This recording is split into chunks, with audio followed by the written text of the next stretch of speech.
Another method to determine the number of zeros in a quadratic function is to look to factor it. Depending on how the quadratic factors, that can tell us the number of zeros in that quadratic function. So in my first example here, f of x equals 4x squared minus 28x plus 49. If I want to look to factor this, I'll notice right away this is a perfect square trinomial. This is going to factor into 2x minus 7 squared. Because this is a perfect square trinomial, I know that there's going to be 1, 0. In the second example, I have f of x equals negative 6x squared plus 5x plus 4. Again, I want to factor this. I'm going to start by factoring that negative value, leaving me with 6x squared minus 5x minus 4. I now use my a value of 6 and my c value of negative 4 to help me factor this correctly, and that'll give me factors of 3x minus 4 and 2x plus 1. Now, looking at the fact that I have two factors here, two binomials, that tells me I'm going to have two zeros, because each of these binomials can be set equal to 0 to find me one of the possible roots. Okay? So, in this example here, there are two zeros. In example 2, we want to determine the number of zeros for each of the following quadratic functions from vertex form. So in this part A, my function is f of x equals negative 2, x minus 1 squared plus 5. I'm going to use my a value and my k value to help me determine how many zeros this parabola has. My a value is negative, so I know my parabola is going to open down. My k value is 5, so I know my vertex is going to lie above the x-axis. Based on the combination of these two things, I can see that my parabola is going to have two zeros. In example 2b, my function is f of x equals 3, x minus 4 squared. Again, we use our a and our k value to help us do this, so a is 3. This quadratic does not have a k value. Okay? When we do not have a k value, what that tells us is that our vertex is going to lie on the x-axis. Okay? Again, our a value is inexorable at that point. It can open up or open down, and we're still going to have 1, 0. In example 3, we want to determine the number of zeros for each of the following functions by calculating the discriminant. Okay? Recall that our discriminant is equal to b squared minus 4ac. Again, a, b, and c from standard form of a quadratic function. So given that my first function is equal to negative 4x squared plus 12x minus 9, I'm just going to sub in my a, b, and c values into the discriminant.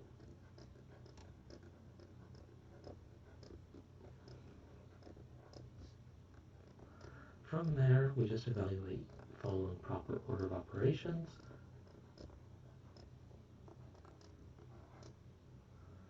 And we get a value of 0.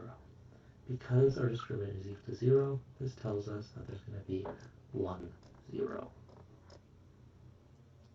In the second function in this example, f of x is equal to 2x squared minus 11x plus 5. Again, we use our discriminant, b squared minus 4ac, and then we plug in the values from the function.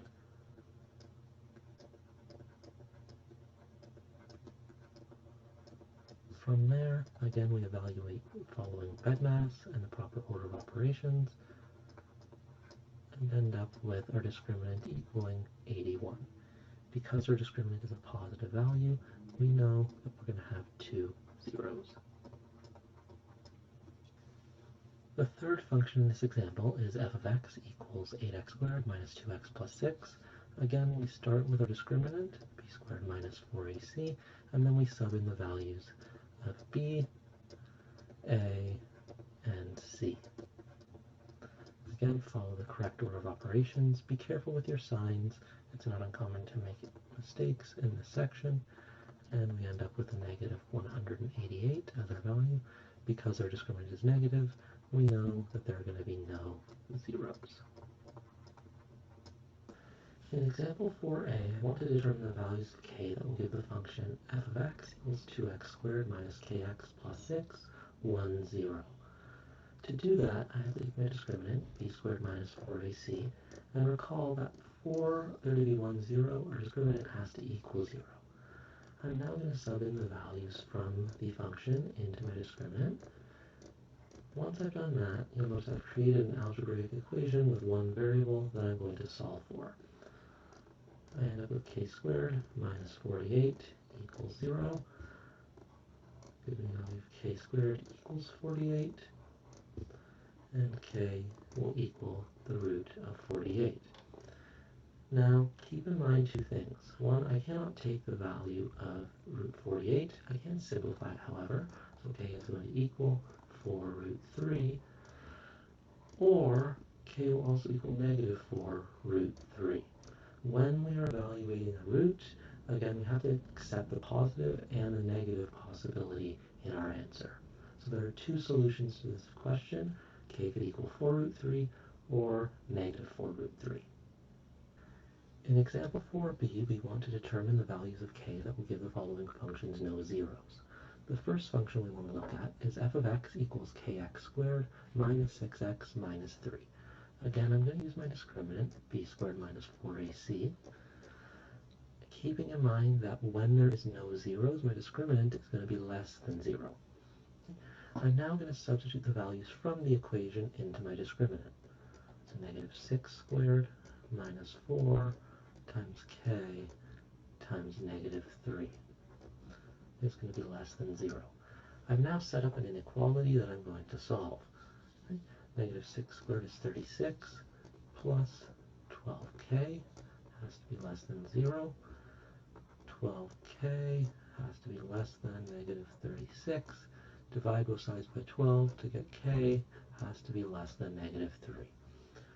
So the solution to this question is any value that is less than negative 3 will give this function no zeros. The second function in this example is f of x equals kx squared plus 4x plus 5. Again, same way as the last one. Start with the discriminant. And again, because we want no zeros, the discriminant will have to be less than 0. We sub in the values from the function.